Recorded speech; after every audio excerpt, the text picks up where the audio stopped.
Welcome back to today's video. Today is Sunday, July 28th, 2024. Apologies for the late upload. I wanted to take time today. Sorry, I can't speak correctly. I wanted to take time today talking about Kamala Harris's approval rating and Democratic optimism across the board. I made a video today talking about how we are 100 days out, and I thought it would be very fitting to talk about how just 100 days out, Kamala Harris has now completely changed the conversation around enthusiasm, the conversation around excitement, the conversation around the top of the ticket for the Democratic Party, all for the better. We know that Kamala Harris has been raising a crap ton of money over the past week, $200 million to date, an average of roughly $28 million across PACs and the Biden-Harris campaign, or now the Harris campaign. The Democratic Party has been fundraising to a point where now Kamala Harris stands to be far ahead of where President Trump was. Former President Trump had raised a significant amount of money in the aftermath of the assassination attempt, the RNC, his conviction, and had completely trounced the Democratic Party's fundraising advantage. And over this past week, Kamala Harris has built it back up to again over $200 million funneled directly into the Kamala Harris for President campaign. But one thing that can't be swayed by simple fundraising is the way that voters view this race on a personal basis. Sure, they may be going out there to vote for Kamala Harris, but a sense of enthusiasm and optimism is something that is really hard, really hard to build up in elections like this one. This election, for all intents and purposes, has been very demoralizing for many people in the American public. And under the conversation around Trump and Biden, there were far fewer people who would have described themselves as optimistic or confident or excited about their choices in this election process. And President Biden had seen that. That were one of the many reasons why many Democrats had called on President Biden to step out of the race, saying that voters on the Democratic side, the Republican side, the independent side just weren't enthusiastic about Biden, but Republicans and some independents were much more enthusiastic about Trump. And because this election was entirely about a point of comparison, it would be one thing if Republicans also didn't like their nominee, but they adore and did adore Donald Trump in all of these conversations. And so the right wing was very enthusiastic, whereas Democrats really weren't. And you can see this in some of the numbers. In asking, who was really excited on a scale of 1 to 10 being very enthusiastic and 10 being very enthusiastic, Donald Trump trounced Joe Biden with nearly 50% of his supporters saying they were very enthusiastic about backing him in this election. Compared to Joe Biden, less than 20% of his supporters say that they were very enthusiastic about backing him in this race. And the majority of Democratic voters found themselves not in the top 10. Not in the top 3. Most of them found themselves from anywhere from 1 to 7, with people roughly averaging around just being mediocre about President Biden. On the contrast, Donald Trump maintained a very heavy level of enthusiasm across his base to a point where the overwhelming majority of his party was excited about Donald Trump. For Joe Biden, that number was quite low.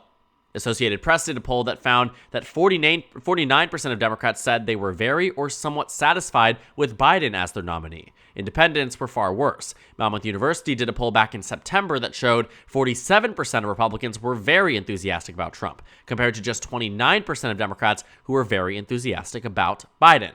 Democrats have been worried for quite some time now. New numbers showing that President Biden was not on track for victory. And when Kamala Harris entered into the race, it really changed things up. But it changed it in a way that has completely solved Kamala Harris's enthusiasm problem and arguably was Biden's enthusiasm problem. The Democratic Party came into this election choosing someone, and not just them. I mean, you're talking about people who voted in the partisan primary, people who were engaged in the election, and it is almost always standard that an incumbent president is allowed to run for re-election without major party opposition. Joe Biden won an easy primary, and for many purposes was seen as this person that was going to get this nomination no matter who opposed.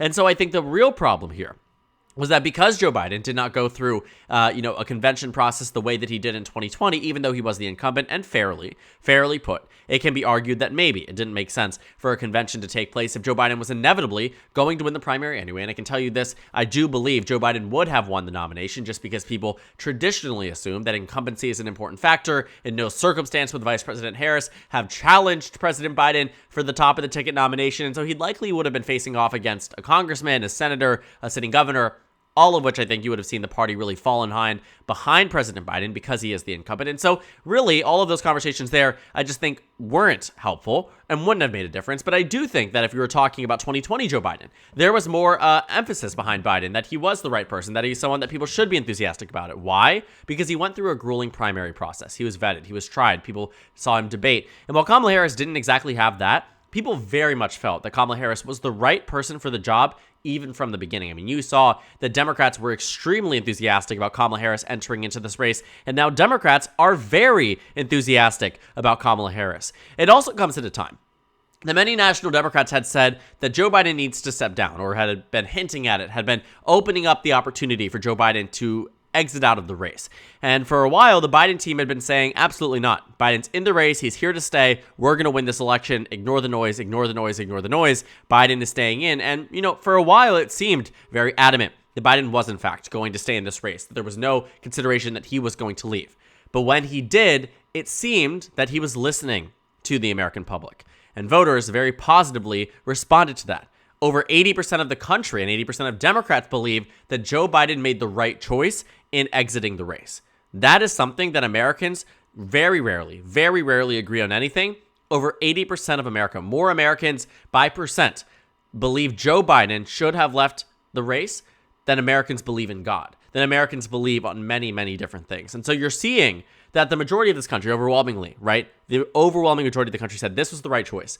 Democrats say this is the right choice, and Kamala Harris now coming into this position, Democrats are quite happy with her. And so with this enthusiasm problem, something that we really saw concerning minority voters too. I mean, I think enthusiasm is one thing. Sure, Joe Biden probably would have won minority voters by a very similar margin that he did back in 2020. But in terms of enthusiasm to vote, would be an entirely different thing. For instance, when we look at the 2020 election results, had it not been for Stacey Abrams and the organizing of primarily black and brown women across the state of Georgia and the enthusiasm around a Biden-Harris ticket, we would not have seen massive increases in support for the Democratic ticket in areas, areas like Fulton and DeKalb, right? And even Cobb County. You're seeing DeKalb. You are seeing that Democrats are in this region of Atlanta doing so well in terms of overall vote share. Sure, because minority voters and suburban voters were turning on Trump, but the extent at which we saw Democratic turnout, meaning the sheer raw number of votes, was because of enthusiasm.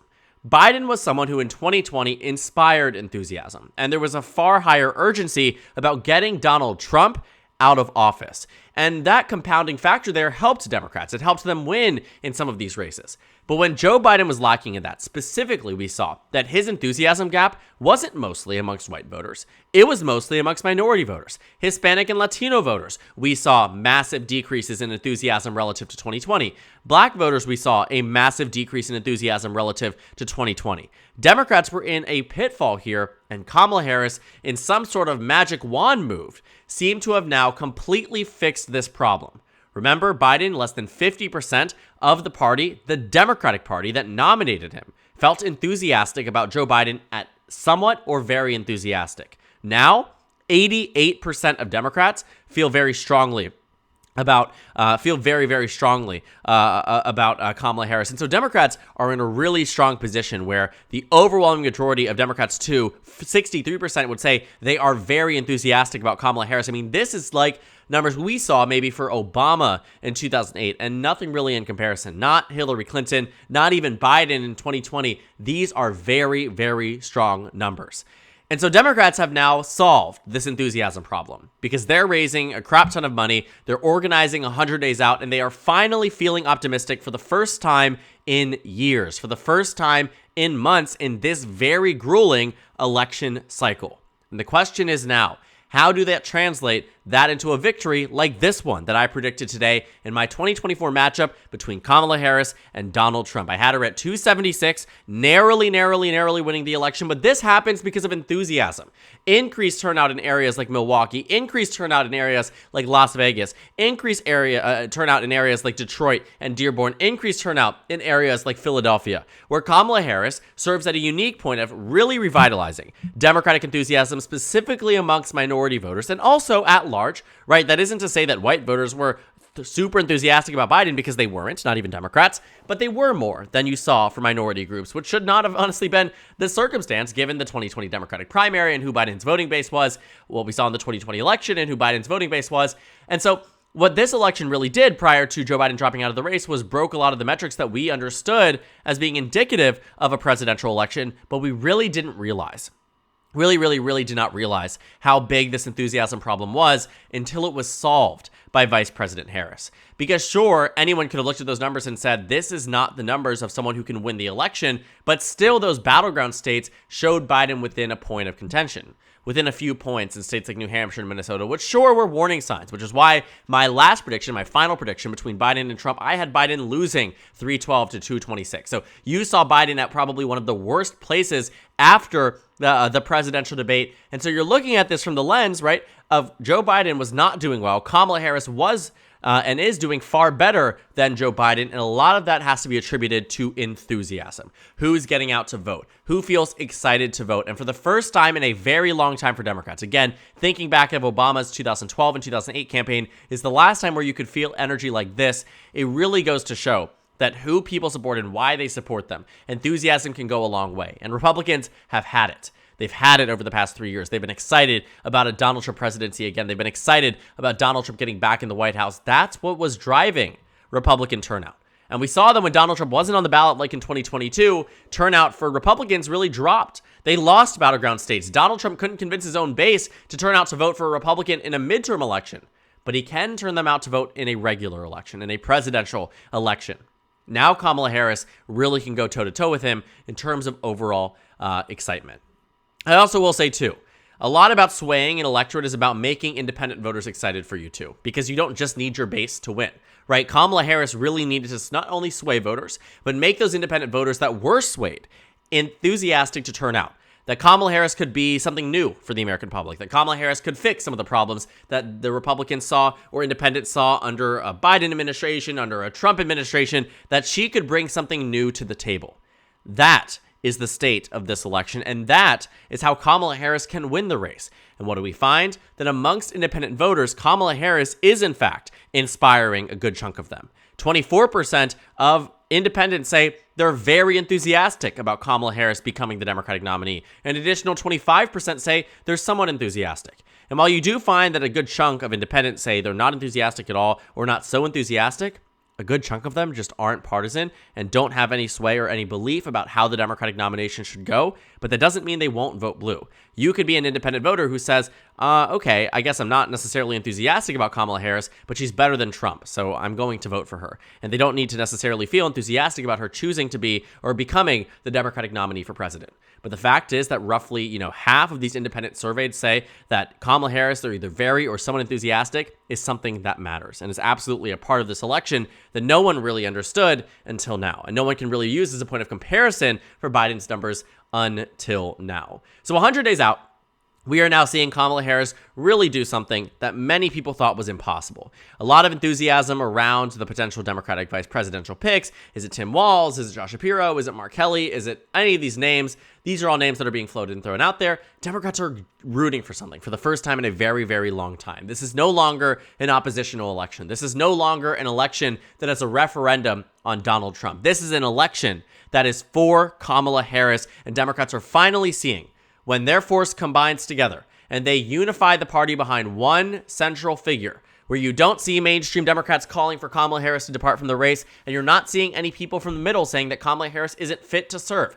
You find that Democrats, when coalescing around a candidate who's younger, who's stronger as a candidate, and can do really well on a debate and speech stage, that's what Democrats get excited for. And they're getting excited for this election for Kamala Harris to be the next president of the United States. And it's something that we could have never even envisioned or imagined for President Joe Biden a month ago.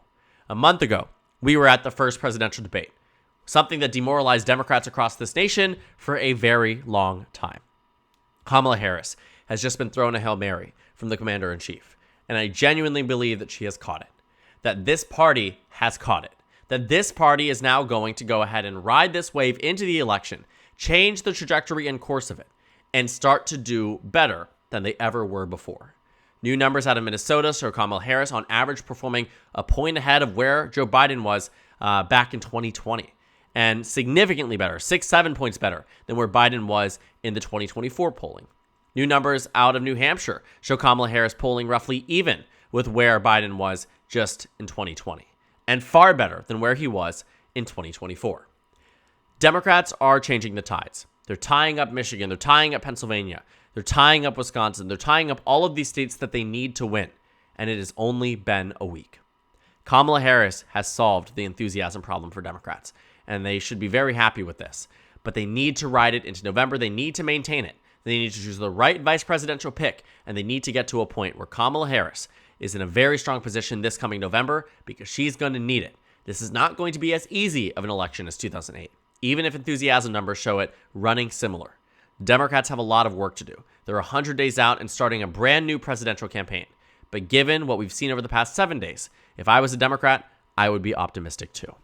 So thank you guys so much for watching this video. Make sure to comment down suggestions below. Subscribe on the left if you haven't already, and check out the Instagram and Twitter. At the top left of the screen, there's also a Discord server for you to go ahead and join. On the screen, there's a video you can watch, and then a playlist for my 2024 election analysis videos. Again, thank you guys so much for watching, and I will see you all tomorrow.